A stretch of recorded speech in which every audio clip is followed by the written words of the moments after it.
One day, Gandhi was getting on a train with his friend, and they were running a little bit late. So the train was already starting to move away from the station.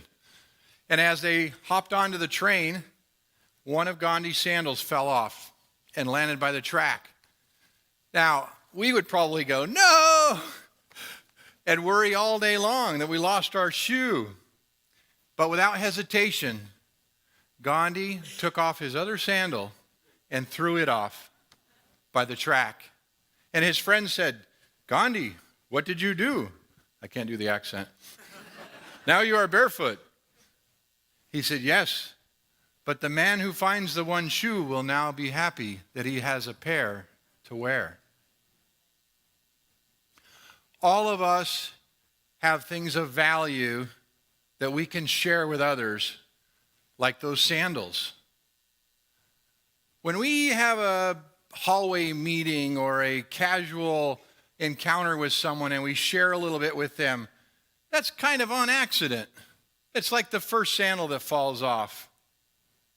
But when we turn that superficial conversation into something meaningful, that's the second sandal.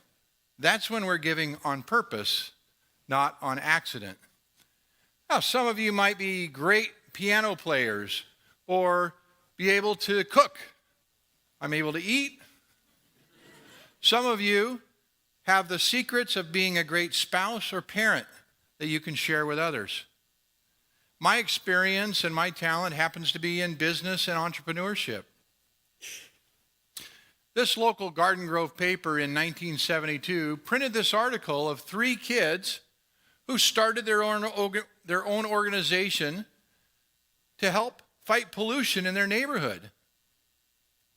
On the left is Craig, the secretary of the organization, 9 years old, and next door neighbor. On the right is Scott, only 6 years old, serving as vice president, and my brother. Yes, that's me in the middle. I was 9 years old when I started that foundation.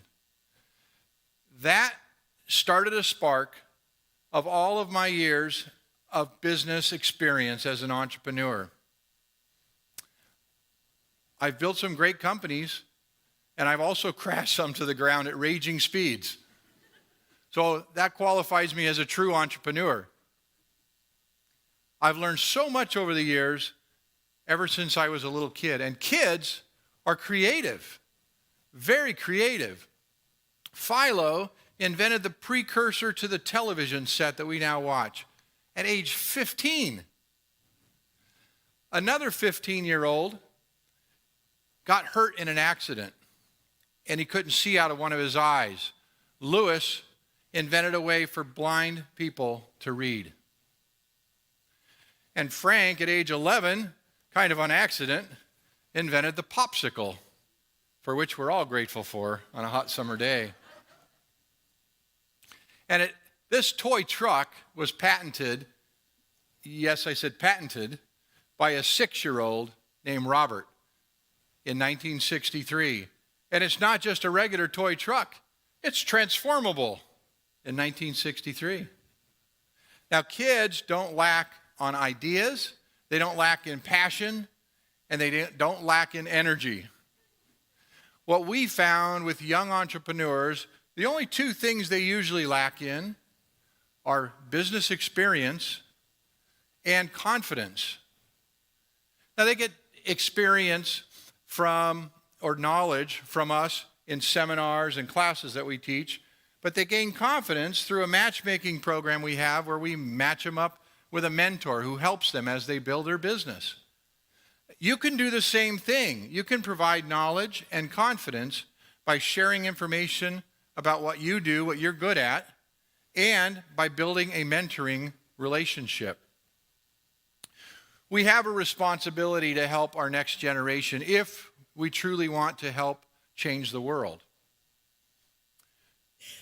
There's a lot of stories of one person being helped by another person who was a mentor. I'd like to share with you one story of mine. The very first time that we put on an entrepreneurship seminar a few years back. We were working our way around the room, and kids were sharing their experience, ages 18 to 25, with lemonade stands or helping with a garage sale, selling stuff online, selling chocolates for school. Then it became Eduardo's turn to speak. Eduardo had his arms folded, had his chair scooted back from the table, and was slightly looking down. He looked up at me slowly and said, "I just got out of the big house last week, 2 years and 8 months. I was the mastermind of a gang that was stealing cars and dealing drugs. Does that work?" And he looked at me with a look that I felt was a look expecting a no, that doesn't work. But instead, I complimented him on his ability to move a product and build a team. I told him, "Eduardo, so far you have more experience here than anybody else. You just have to learn how to do it within the limits of the law."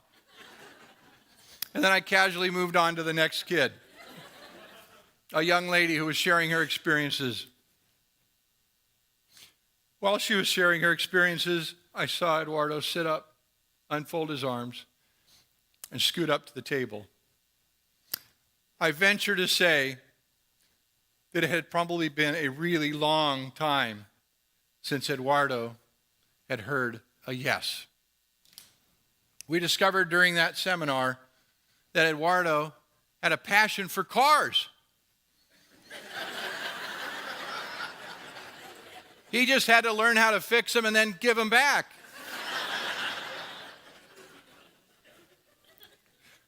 Eduardo is a perfect example of a kid who was ready to be mentored, who was ready to learn. And over these years, we've spent some time talking about how to raise money to get your tools, how to do other things, and that mentoring process has worked well for him. However, it was not always easy. Eduardo called me up one day with a problem. He had a customer who had a car stuck at their house that wouldn't run, and we're wondering if he could pick it up. So he went to a friend's house and borrowed his trailer, towing trailer, and picked up the car and brought it to his house, was working on it. And that day, his parole officer happened to just come by and check on him. Well, guess what? That trailer that he had borrowed from his friend had been listed as stolen. So he was calling me from jail. Myself and some others who had helped mentor him along the way helped write some letters to help him out. Well, he's doing well. He's continuing to build his car repair business. In fact, he's looking for a shop in the LA area because he's negotiating a deal with somebody who likes to buy cars at auctions, fix them up, and sell them. I'm proud of him. And this is the first time that I've ever shared Eduardo's story while he's sitting in the audience.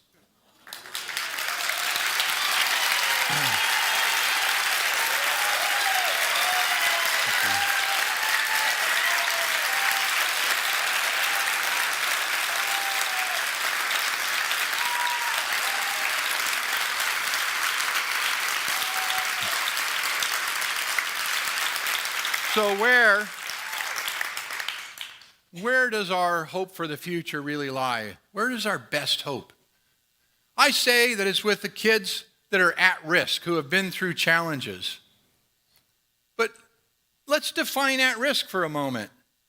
There's people that are obviously at risk, but we read almost every day about kids that were A students or student leaders or the star athlete that are doing drugs or commit suicide.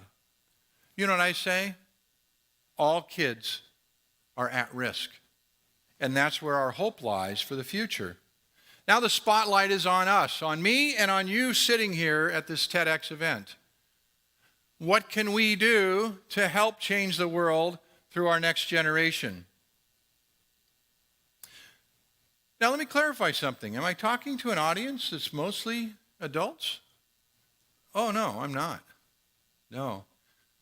I'm talking to the kid inside of you that is masquerading as an adult here in this room. I'm talking to the kid who has survived successfully your own at-risk childhood and learned a lot from it. I'm talking to the kid inside of you who still has dreams and hopes and loves to share what you love to do. That's who I'm talking to. And if you're still a kid listening to this, don't worry about it. There's a lot of younger kids than you that you'll be able to be mentoring. In fact, right now while I'm talking, I'm sure there's babies being born somewhere. So you'll get your chance. Jim mentioned that when I came out here, I was going to tell you how to change the world. And we can change the world if we help to appreciate and to serve our upcoming generation. Well, how can you do that? I'll give you 3 easy steps. The first is you've got to find a young person. So how do you do that? If you've got your own kids, then start thinking about their friends. Could one of them benefit from a great conversation with you? You know your kids won't listen to you, so go for their friends. How about some kids at church or in your community? I want you to be thinking about them right now, and I'm giving you an assignment right now I want you to do. I want you to put one of those kids' faces in your head right now, because this is your assignment when you leave here, is to find out if that kid is ready to be mentored or not. You got it? I got time. Keep that face in your head when you leave here, because that's who you're going to talk with first.